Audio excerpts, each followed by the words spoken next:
Marvel vs. Capcom was a huge hit in the arcades, but is it any good on the Dreamcast?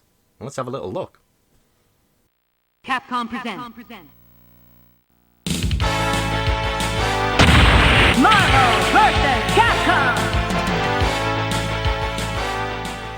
Marvel vs. Capcom is a crossover fighting game featuring characters from Street Fighter and Marvel Comics. There are 5 modes of play, which are arcade for the real arcade experience, versus mode so you can challenge a second player, training mode for those who want some practice before going up against a computer, survival mode where you'll go against all characters with a time limit and 1 health bar, get knocked out and it's game over, and cross fever mode, which allows 4 players to go 2 on 2 in a huge versus battle. In arcade mode you have a choice of 15 characters to choose from. The Marvel characters are Captain America, Gambit, Hulk, Spider-Man, Venom, War Machine and Wolverine. The Capcom characters are Captain Commando, Chun-Li, Jin, Mega Man, Morrigan, Ryu, Strider Hiryu and Zangief.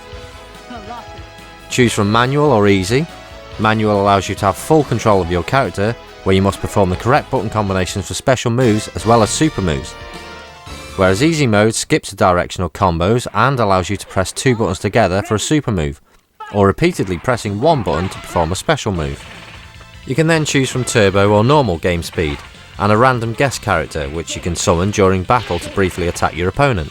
There's lots of these from both series such as Thor, Colossus, Storm, Arthur from Ghosts and Goblins, Lou from 3 Wonders and Pure and Fur from Adventure World. The game rules are no different than any other one-on-one fighter. Fully deplete your opponent's stamina bar and win the round. Only here you have 2 opponents to defeat one by one. And the same rules apply for your characters. Once one fighter is knocked out, your second character takes over. You can change between characters at any point during battle. Your other character's health will slowly regenerate in the background. If you manage to defeat both opponents, you win the fight and move on to the next pair. But is this game any good? When you get an arcade game on a home console, it's hard to fault it really. It stays faithful to the arcade with its insane difficulty, but there are options to make it easier for those who were fans of the coin-op version. And I'd recommend lowering the difficulty as a beginner, because the AI knows how to kick your tits off. The characters look and sound amazing, and the special and super combos really pack a punch. The effects look great and over the top as you'd expect from a game like this, and it doesn't spoil it in any way. The music is great, and arranged music can be heard for each character, like here for example when Hiryu takes his turn. The first level music from Strider can be heard.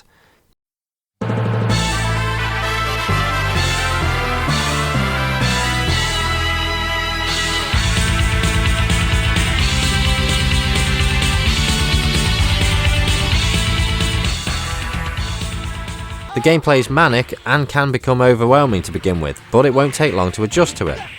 Once you've worked out what button combinations do what, you'll soon work through it without thinking. There are plenty of combos you can learn as well as aerial attacks, and for me these became a bit annoying. If your opponent does a super jump, then they disappear off screen, and you won't know where they are until they land on you. And this is the same if you jump to a great height. Playing the game on a lower difficulty setting and choosing an easy option is great for beginners, and can ease you into the game until you are more confident to raise the bar. For the hardcore players out there, you'll enjoy the extreme level of difficulty and satisfaction of being epic and better than everyone else. Just like any other game like this, you'll find there are characters that you can't get anywhere with, but there will be some that you just get a feel for. I liked Wolverine the best because of his speed, and his moveset is pretty much the same as Ryu, and War Machine because of his proton cannon super move.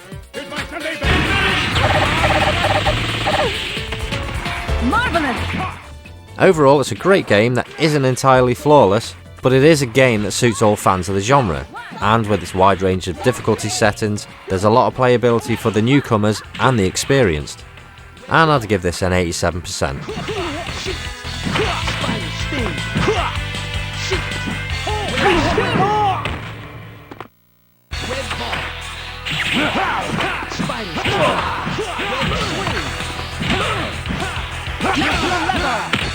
Danger!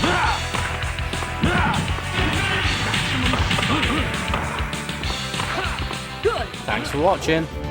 If for some strange reason you like my videos, please consider subscribing so I don't feel so unpopular. Do you know what I mean?